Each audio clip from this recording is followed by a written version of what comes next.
I'm Surya, probably you might have seen now.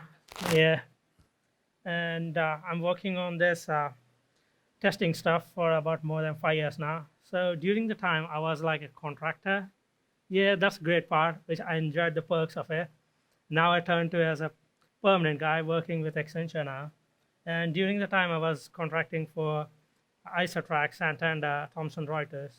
During the period, I have looked into some of the frameworks in terms of UI and the backend, and the really stuff that caught me is about accessibility, where many people have a difficulty, not many people, most, I'll say less people have a difficulty in recognizing the color, and some of them are partially blind, and some of them do have issues with motor nerves, all this kind of thing. But as we are making a website, it should be accessible to everyone, not just certain people or not just everyone should be accessible. So we just classify these accessibility as like color contrast, hearing, blurred vision, and the motor nerve. This motor nerve issue is basically someone having a Parkinson disease. So how do we test those when it comes to the website?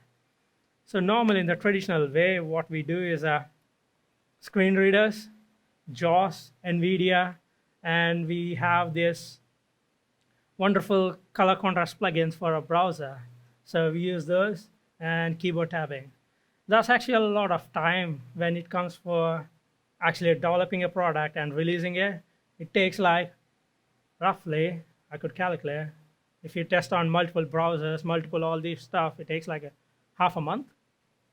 Our testers are super brilliant in doing this stuff for a half a month.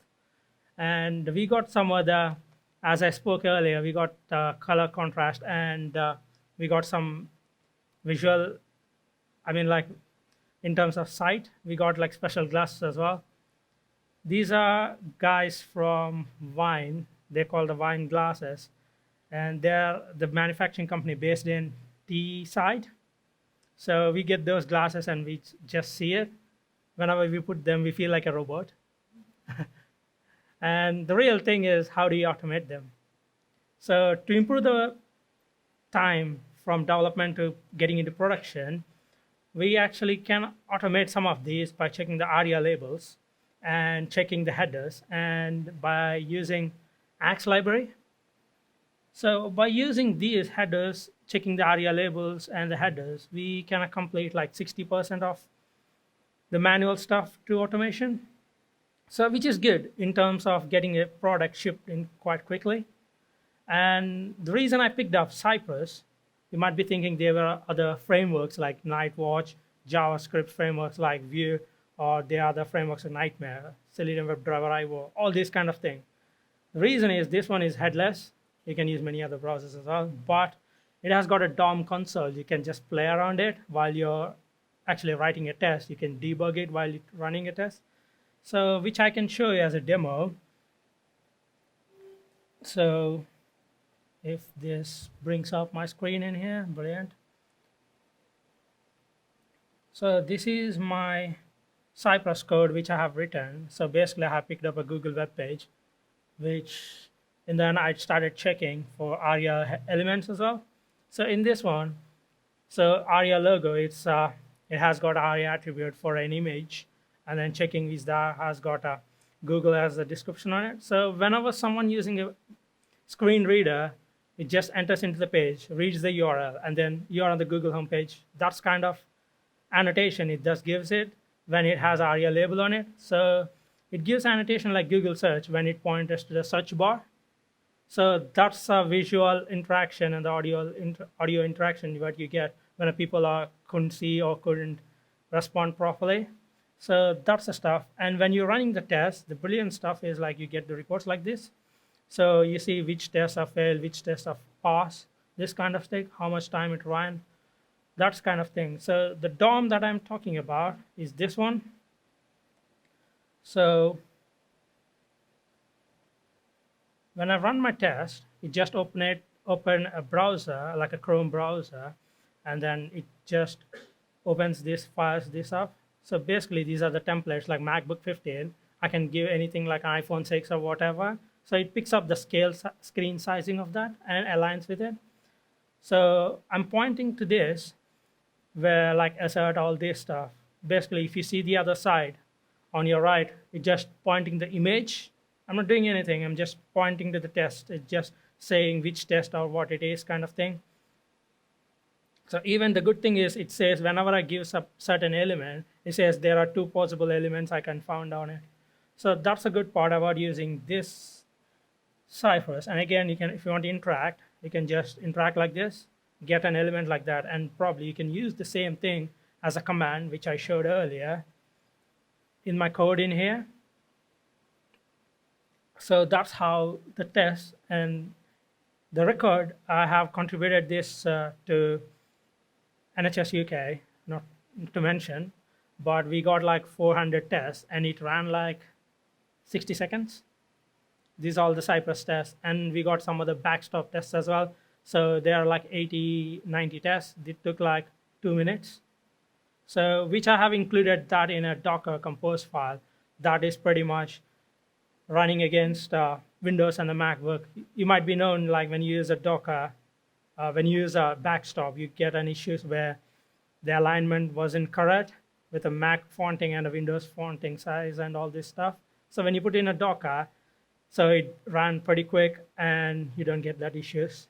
When I prefer to work in a Mac, I get it another tester, prefer to work in Windows. So that's kind of conflict we see. So that's the reason we put it in Docker.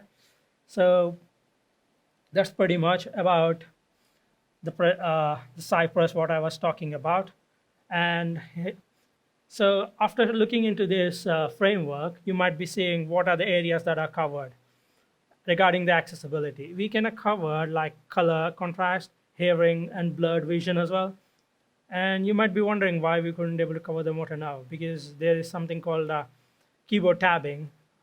As of I know, we can just do it as a manual stuff instead of writing a big chunk of code and working on a multiple browsers kind of thing. So this is better if you just manually do it.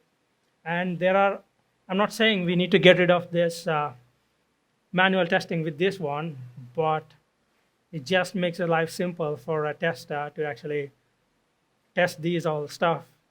And there are other stuff that we need to look into it apart from the motor now as well, like zooming, because some of the people who has got problem with vision, they kind of zoom to a level of 10 or 12 and then actually see it, and then they kind of use Siri or a voiceover to actually listen what it is saying.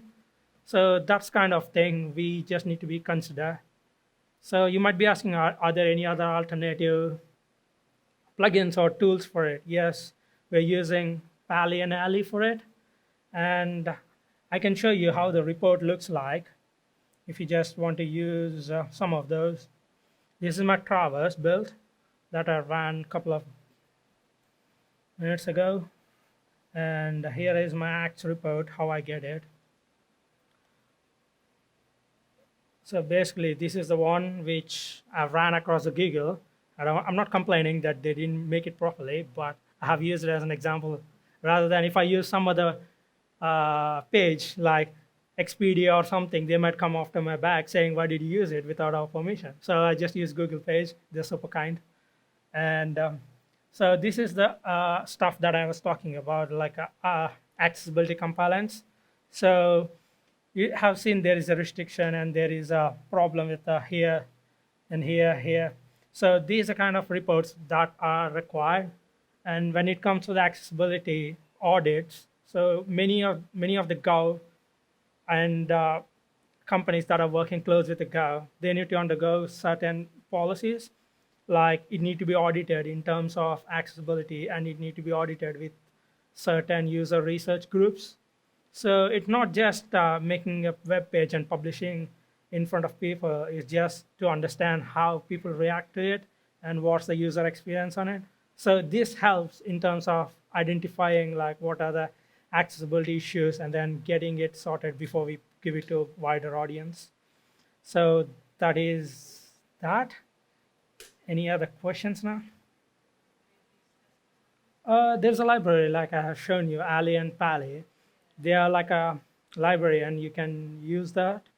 So when you're using this, Ali and Pali, like here, is the same as the report what you get when you're using Axe library as well.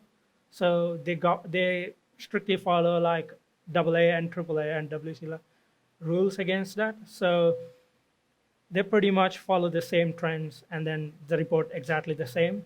So we just want to use these two as well to make sure ourselves like we covered everything, so not get slipped out anything other than that.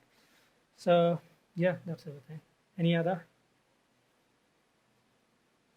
So if not, then thank you.